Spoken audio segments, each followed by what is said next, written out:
So between the period of 600 to 800 AD, about 1500 years ago, Jamaica had its first inhabitants, the Taino people.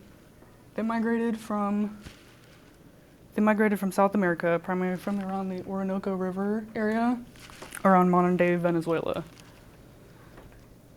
When they started settling, they were only in search of new land, coastal access, and to escape some ongoing conflicts with some neighboring tribes like the Kalinago tribe. They were fighting because they were stealing captives from the Lesser Antilles, which is a curving chain of Caribbean islands. They would also steal from places like Cuba and Puerto Rico. They had no intention of falling in love with the island, but they named it Jamaica, which means the land of wood and water, loving it for its lush nature and vibrancy. The Taino people had over 200 villages in place before the Spanish came. One of the most famous ones was called Mema. It's on St. Anne's Bay in Jamaica. And if we're in St. Anne's Bay right now, that means we're in St. Anne's Parish. St. Anne's Parish is one of the biggest parishes in Jamaica. And about an hour away is this place called 9 Mile. 9 Mile is, hold on. Now I'm not gonna be doing, this isn't about Jamaica, but why Jamaica?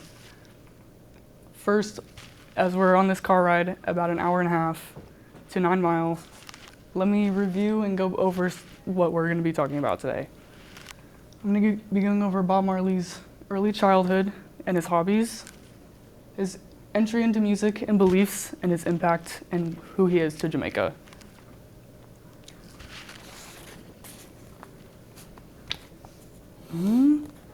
On February 6, 1945, Bob Marley was born to Cedella Booker, 18-year-old at the time. His father, Norval Marley, was away a lot as a naval officer for the British Army, and he also served as a private in the British Army in World War I. He was mostly absent during his childhood, but Marley didn't feel a lot of loss from it. In fact, he used the loss to spread his beliefs and his music. This is his childhood home. He was also surrounded by a lot of proverbs, fables, storytelling, folklore in 9 Mile.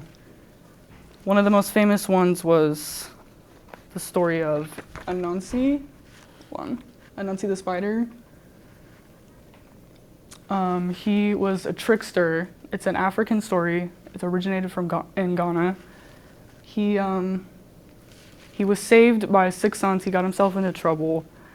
He couldn't decide which one of them deserved a reward, so the god of all things in the Yami put a bulb of light in the sky, and they say that's how the moon came about. A lot of people don't know this, but from the ages about 4 through 7, he was a palm reader and famous for his readings around 9 Mile, around his hometown.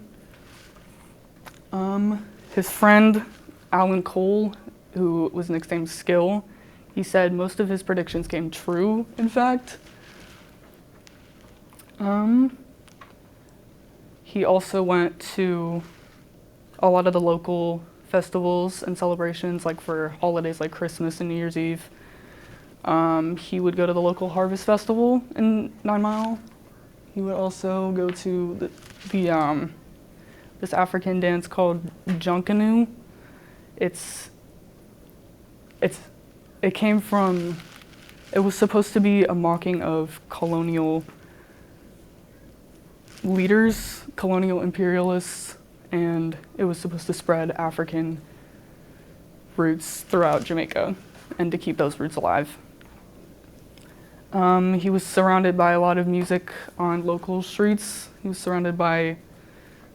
literally surrounded by it. There were speakers on streets all over. He would a lot of impromptu street parties would start because of it. He was just around a close-knit community for most of his life. He would get bored a lot, but he was creative, making homemade guitars with some of his friends and later bandmates, like Bunny Wailer, who he met on 2nd Street when he was living there.